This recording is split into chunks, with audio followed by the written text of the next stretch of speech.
Anytime your thoughts or feelings are criticized or amended. That's kind of the one sentence of a violation of internal boundaries. Anytime your thoughts or feelings are criticized or amended, or you're doing that to someone else, then you're violating them or you're being violated. In other words, people make up their own reality and they are right. What I'm telling you is that there actually is no such thing as right or wrong. Now, we have agreed upon social mores and different things that we operate with as humans. But when someone is telling you something, that's what they believe. That's their truth, if they're telling the truth, right? And only they know if they really are or not. But there is no such thing as, oh, you're wrong about that. Now, I know that there are some factual things people can like look up and be like, see, it says right here. Yeah, that happens. But that's actually a very small minority of things that people are actually engaging on when it comes to their thoughts and feelings. So they have a Republican ideal, and you have a Democratic ideal. Guess what? They're both right. They just don't agree with each other's realities. I'm really serious. There is no ultimate right and wrong when it comes to what you think and feel. That's your reality. Therefore, it's valid. Even if it seems crazy, then maybe you're crazy. I don't know, but it's valid. So quit telling people what to think and feel because you don't agree. You simply say, I don't agree with that. That's not what I think and feel. That's different than saying, you're wrong and you're a frickin' idiot. Or how can you be so backward? Or how can you be this? Or how can you be that? That's what they think and feel, and you get to decide if it's true for you. But you do not have the right. You do not have the right to tell other people what they should think and feel. Even if at the core of your being you disagree and think that they are hateful and terrible. That's your reality. But what you can do is share your reality with that person. This is called a dialogue. It's called a dialogue. And if you're not as triggered by what people think and feel, you can talk about almost anything. One of the most challenging things I ever worked with were adults that offended children sexually. That was very hard for me to do. They had their reality, right? And I had to learn how to work within that frame to help them not to offend. That's an extreme version of what I'm talking about, that most people would never, so that they wouldn't offend again, because they had, offended, how are you defining offend? how they had raped a child. Okay, that's what, just want to clarify. Oh yeah, sure, that's a good question. And so they have their reality about what they want or what they think or sexually or aggressively or whatever. And to be able within yourself to work with someone like that, you have to be like, this is what their reality is. My job is to show them what not to do with that internal stimulation. I wasn't able to do it very long, I'll tell you that. Does that not speak to absolute right and wrong, Brent? You said there is no. That's what I'm saying. That's kind of Think about what I'm saying. It's kind of intense. Wait, so from their reality, what they're doing is right when they read it out. Like, from their reality, it's okay. Yes. And 99.9% of people's reality is bad, obviously. Correct. Probably even a higher percentage. But from there, they're right. And I had to accept their reality while maintaining my own that I did not agree. In order to work with them, that's what I had to do. And so that's an extreme that none of you will probably ever have to deal with. But I'm telling you, even in that extreme, in order to have a dialogue and to focus on what my job was, which was, hey, we're going to get them not to offend. It's intense, right? Well, that's why I didn't do it for very long. But I'm just telling you, like, yeah, there's a darkness in people. People think everyone's all light. There's a lot of dark in the world.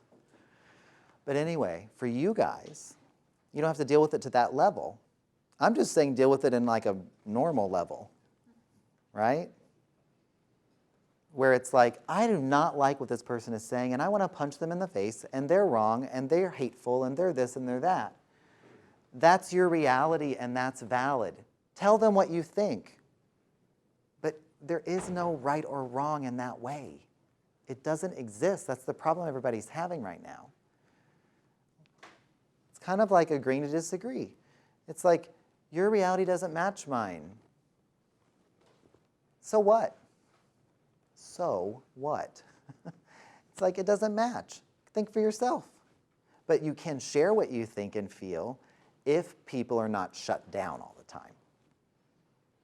Everyone has the right to what they think and feel. You do not have the right to make it up for them.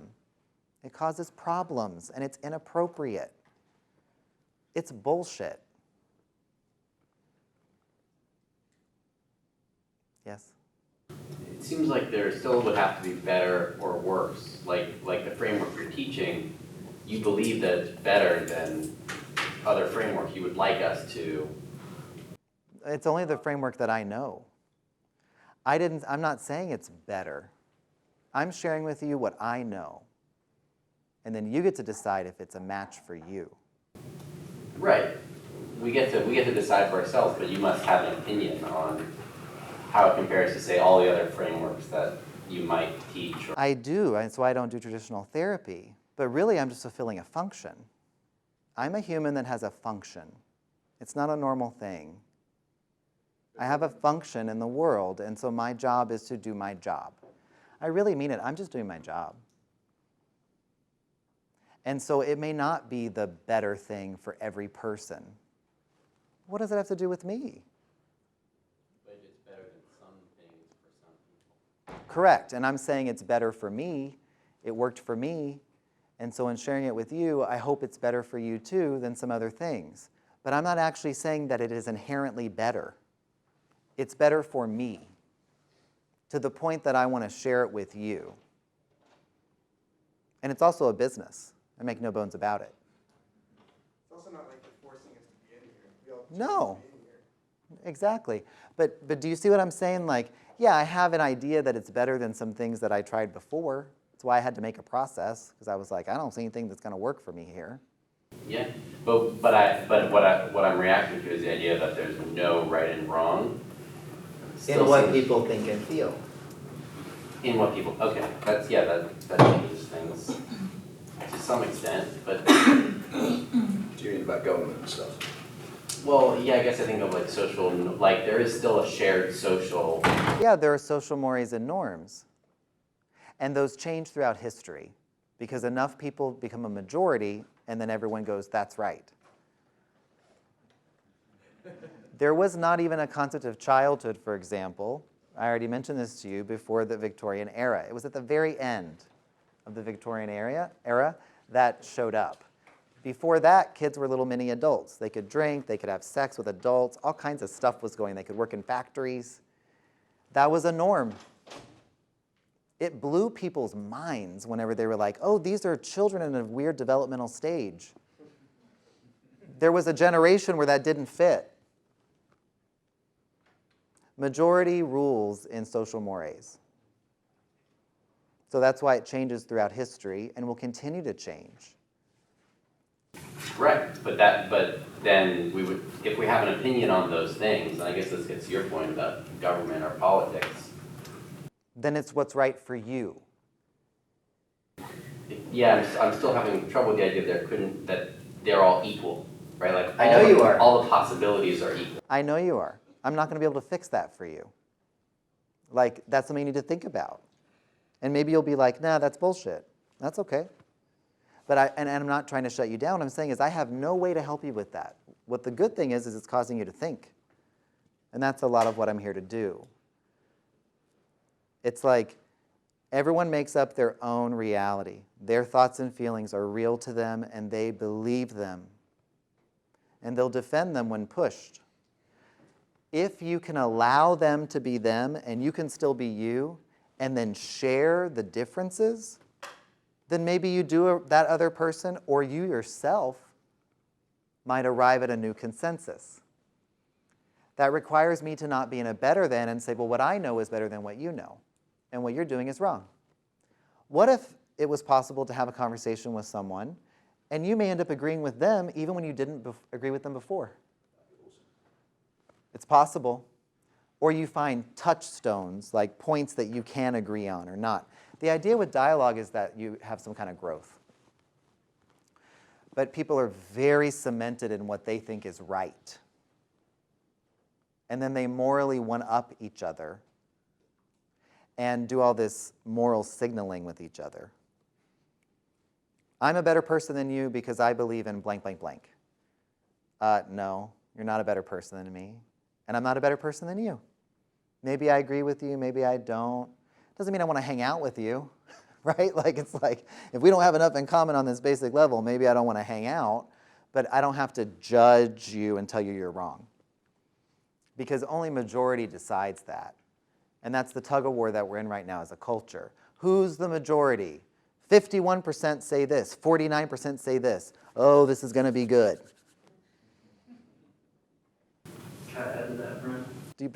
Does that make sense? At least what I'm saying. I'm not saying you have to accept it. Well, I totally accept the idea that a person can't be more right or more wrong or something like this, but I am still struggling with the idea that, say, an idea couldn't be better or worse than another idea as a basis for a social Can I interject something? No one's talking about the standards. The whole subject of ethics depends on your standards, what you use to measure whether something is better or worse. And no one's actually even brought that up. So the question is, are there objective standards for determining? You're contradicting yourself. No, I'm about to say the majority decides what those standards typically are. I can't comfortably talk about this, so I'm going to shut up. Okay. Well, we can talk about it later, too, if you want to. Thank you. Yeah, no, you're welcome. I mean, this is a really hot-button issue. I love the energy in this room right now. You guys are all crackling. It's fascinating. If you are outcome driven, like you're looking at the outcome, to achieve that outcome, surely the way to achieve it is the right way. So for example, making a light bulb, there were 10,000 ways that were wrong, but there was one way in which Thomas Edison did it, it was right. Well, there was one way that seemed better than the others, and enough people agreed. Because there was also Tesla coil and other things. Some would argue that there was a better way. Like, there's actual argument about this, that the incandescent bulb was not the best way, just in your example. And so what I'm saying is it really depends on what people adopt as the best way and how they're influenced. He had a lot of influence, like an unbelievable amount of influence. So it was going to go his way. So it depends. I'm with you that there's like you're talking about a physical thing and all that, but it depends on who is in power at the time and how much power that person has. And then that's what's adopted often. But it doesn't make it right. It can make it right or wrong to you. It's not inherently right or wrong. Does that make sense? I understand. But I don't really have a better way to explain it to you, or to you, or to you, or to you. The concept of right or wrong can only come from a human or humans. So Yeah, and enough people decide, then we say this is right or this is wrong. This is what's understand this is why other cultures have different norms. For them, it's right. We may look at it and be like, what in the hell is that? But that's what's right for them. And so if people have boundaries, I'll get to you guys, if people have boundaries, then you're allowed to be right with your cultural norm and your ethnicity norms and all the other norms, your gender norms. And then this person can also be right about theirs. And then maybe we could share what those are. And then realize there really is no right or wrong. It's in the eye of the beholder. Those beauty is in the eye of the beholder. It's up to the individual people. Then those people come together and decide that, hey, we're a group of people that share the same values or the same things. But it does not mean that because there's this many number of people that share the same values, that group is right. You ever hear of Nazis? Enough people believed that was right. And look at what happened. And you don't think it can happen in the opposite direction? Of course it can. So groupthink is very dangerous. And that's kind of where we're at as a culture and as a people. And we have a big decision to make. And we're failing. Failing. I would say I think one of the distinctions that might be useful here is the internal reality versus agreement reality. Agreement reality is what you were just talking about, the cultural. Yeah, enough people agree. Yeah, enough people agree, and that's what laws are about, right? I mean, we make laws based on what we all decide we agree on. Well, and laws are the ultimate boundary, too. If you can't contain yourself, then your family is supposed to contain you.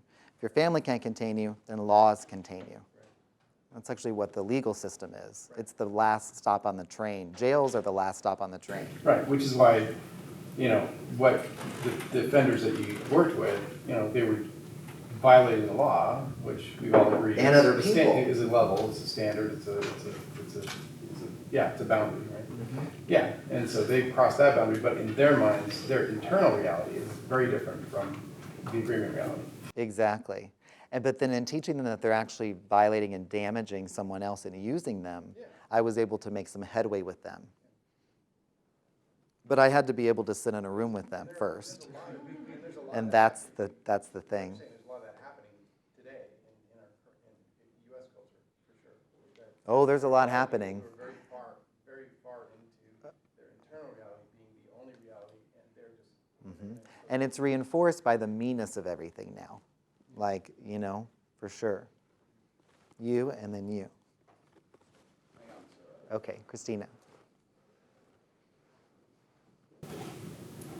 It seems like an illness not to be able to recognize that I'm creating my own reality and living from that reality as if it is the only reality.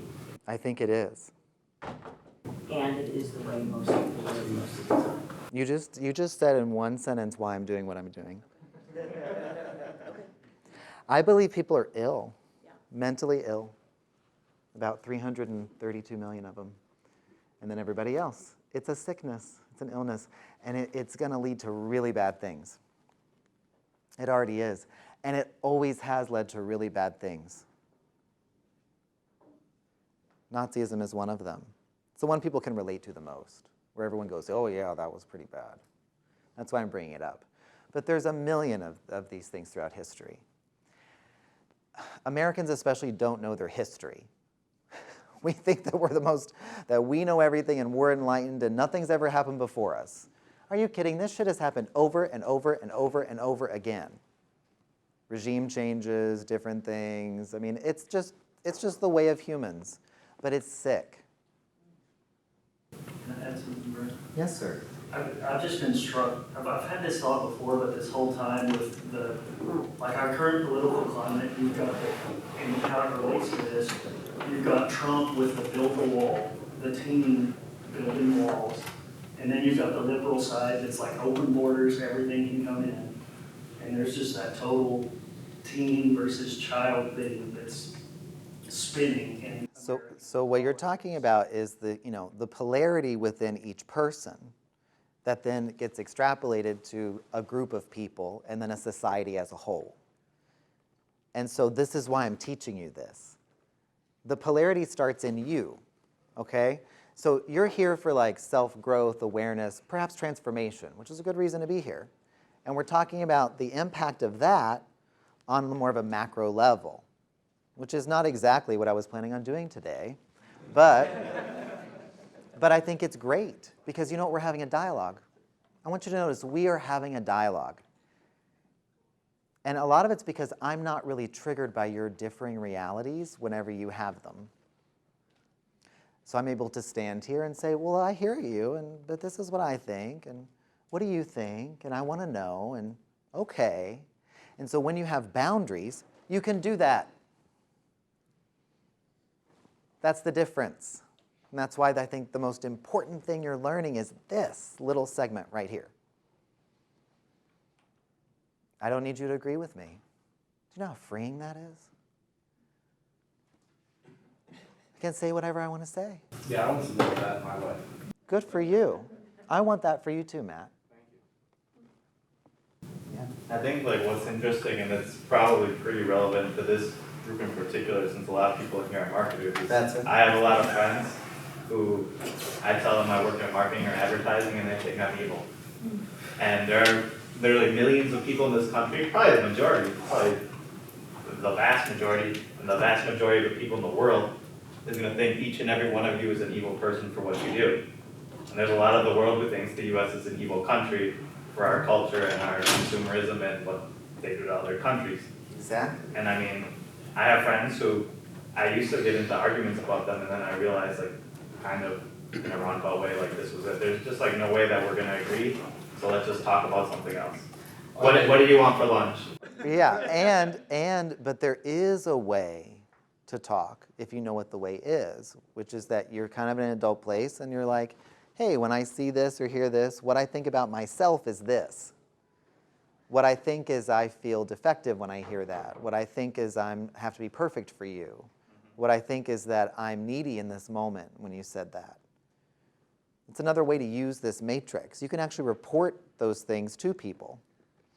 And they're going to be able to relate because for some reason, I stumbled upon 4 core things, and it was stumbling and bumbling, let me tell you, that everyone can relate to. This worth, safety, perfection, and need stuff. So that you can have a way to try to talk. It's almost like when you're a functional adult, you're a third-party observer to everything happening and then report Internally. That's right. You are managing your child and teen is what I call it. You're watching it and you're deciding, okay, am I curious? Does this align with my values, yes or no? And then you report That's back right. what you're observing. That's the adult. Yeah. Good, I'm glad you like it. Yes. Can I say one thing? Sure. Reference to what you say about accepting people for around. I used to do a lot of volunteer work. I used to take one day off a week to do volunteer work for a suicide run. And there you'd have everything from people wanting to kill themselves, some legitimately, some not, some crying out for help, some sexual stuff. And what I found was when you can accept people for where they are at and not take on board yourself, then it's almost like you earn the right to be able to speak to them, open them up, and then actually get the best results, because then it's like a two-way process where they actually don't feel as judged, and Right. the results you get are infinitely better. That's true. If you go that way, because they're dissenting your truth, and you're allowing them to say this stuff which really goes against everything. And if you're not moralizing and and justifying, this isn't a word, preaching to them, looking down on them, talking down to them, then guess what? They'll take in what you have to say. That's kind of the irony of it, you know? Yeah. 2 more, and then I want to finish this up. I just wanted to add to the right versus wrong thing, but maybe this might help some guys who are struggling with the idea of that, every person has their own thing, and it's neither right nor wrong, is to replace right or wrong or better or worse with something like beautiful or ugly. Because as soon as you replace it with that, everybody can intuitively understand the idea that that's a subjective thing. Well, those are polar. To me, that's still right or wrong.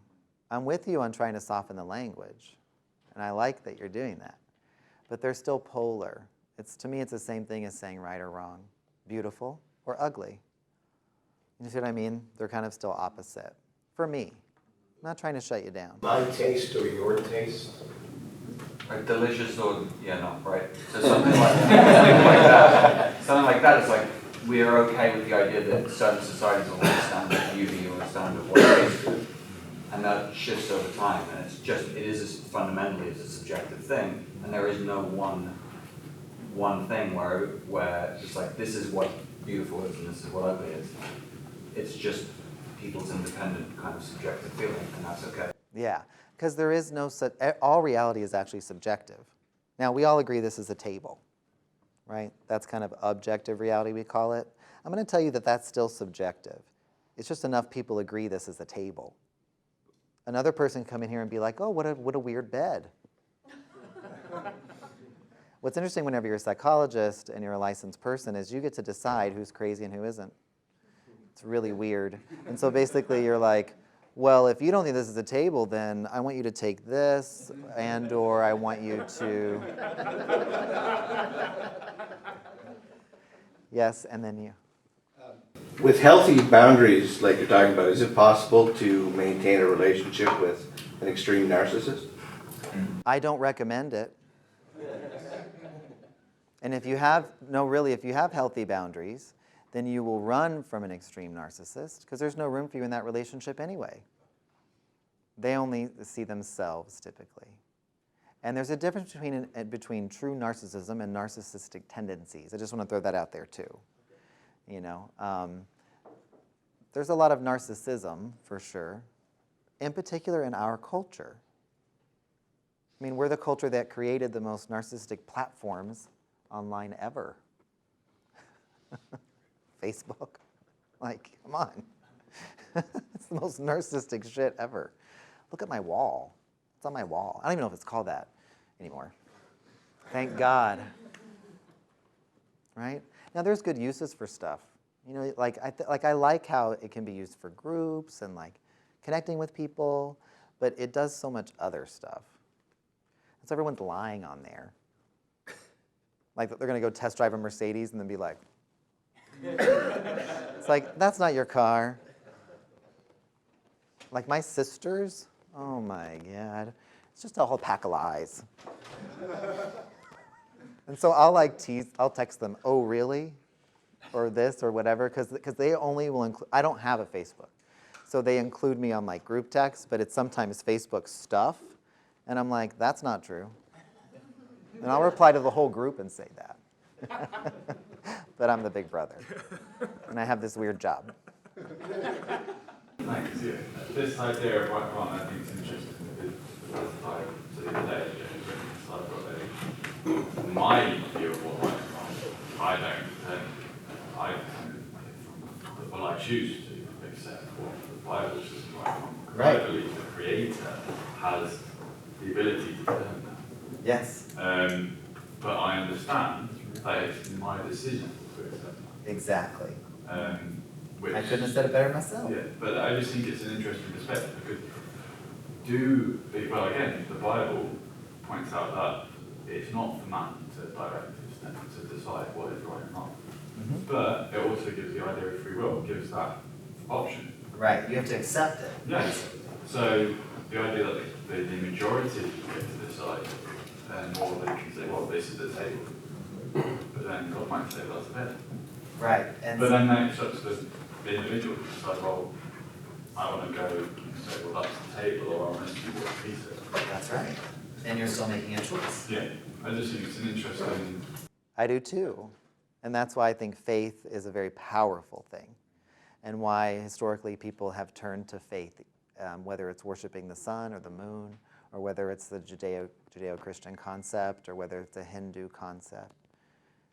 Faith is not a bad thing. It gives people some kind of compass and direction if they choose it and they want it. I'm not saying everyone should have it, but good luck having a lot of faith in science. It's rather disappointing.